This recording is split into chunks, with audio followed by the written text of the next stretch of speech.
नमस्कार, कसे आहात सर्व? Welcome to my YouTube channel the exploring ROV.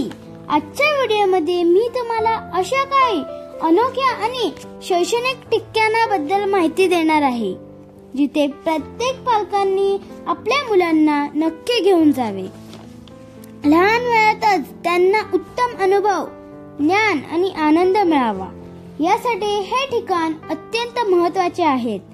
तर व्हिडिओ शेवटपर्यंत नक्की पहा.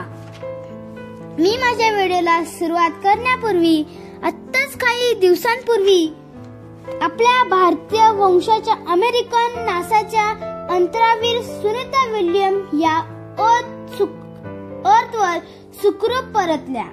त्या तब्बल 9 मंथ्स अंतराळात अडकल्या होत्या. त्या स्पेस एक्स या एलॉन मस्क यांच्या यानातून परतल्या आहेत.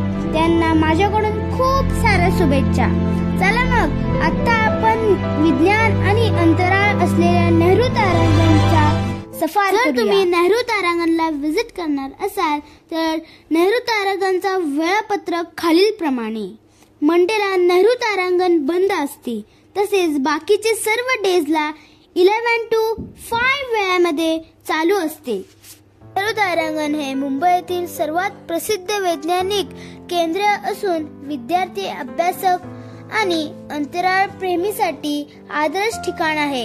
येथे विज्ञान आणि मनोरंजन याचे उत्तम संगम पाहायला मिळतो. जर तुम्हाला अंतराळ रस असेल तर नेहरू तारांगणला एकदा नक्की भेट द्या.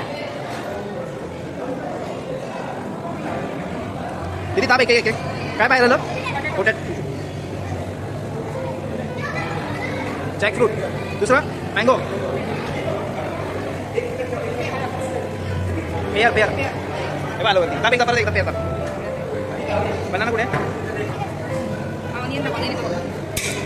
ऑनियन आलं.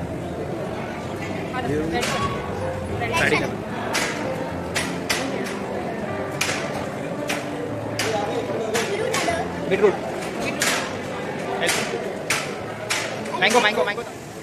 कसं बघतोय?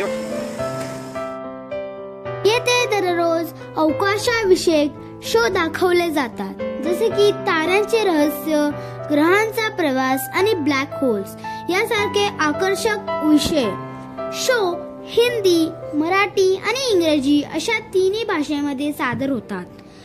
शोच्या वेळ आणि तिकिटांचे दर वेळोवेळी बदलत असतात, त्यामुळे अधिकृत वेबसाईट किंवा थेट तारांगणात चौकशी करणे चांगले. चला मग आता शो सुरू होण्याचा टाइम झाला आहे. 400 वर्ष पहले गणित और खगोल विज्ञान के एक मध्यम आयु के प्रतिभाशाली प्राध्यापक ने अपने हाथों से बनाए दूरबीन से पहली बार आसमान की ओर देखा.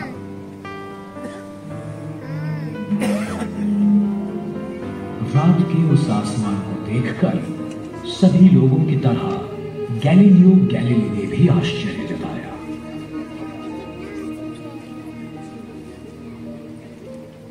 उन्हें लगा शायद उन्हें चांद तारों का और बेहतरीन नजारा होगा. कुछ ही समय पहले जहाजों जैसी दूर की चीजों को नजदीक से देखने के लिए दूरदर्शक यंत्रों का आविष्कार किया गया था. गैलीलियो ने एक ज्यादा शक्तिशाली दूरदर्शक यंत्र बनाया और उससे नेपच्यून जैसे ग्रहों का निर्माण हुआ. द्रव्य के कुछ बचे कणों से प्लूटो जैसे छोटे ग्रह, ग्रहिका और धूमकेतु बने.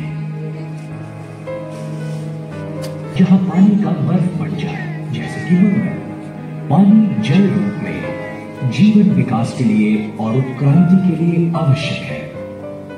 शुरुआत में पृथ्वी काफी तप्त थी. वहां वातावरण संपूर्ण शो व्हिडिओमध्ये दाखवू शकत नाही. त्यासाठी तुम्हाला नेहरू तारांगण व्हिजिट करावे लागेल.